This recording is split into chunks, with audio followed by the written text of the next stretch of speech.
Allah kardeşime gözü dolunca, belə gözəl gəlin olsun, evdəki kimi çalan, çapan, deyək, gülen, qonaq qabağına qaçan, mehriban olsun. Bu nə qədər mehriban olsa, biz ondan qalxdı mehriban olacaq, qucaq açacaq, göyə qaldıracaq.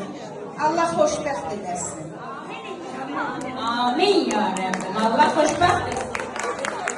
Allah xoşbəxt edəsin, qardaşımın gözü dolunca. Yerine dedi, yaxşı dedi. Allah xoşbəxt edəsin. Hepinize gelirleri çok sayılmışsın.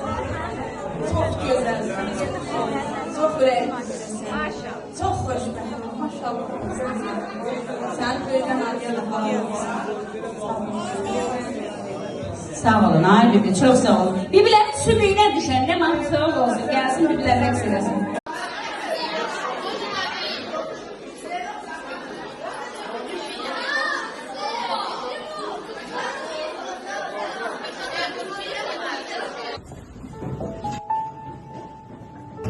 Всем доброе утро. Садитесь, пожалуйста. Если не было бы учителя, то и не было бы, наверное. Ни поэта, ни мыслителя, ни Шекспира, ни Коперника. И поныне, наверное, если бы не было учителя. Открытые Америки оставались неоткрытыми. И не быть бы нам и Каролем, и никогда бы не взмыли в небо мы.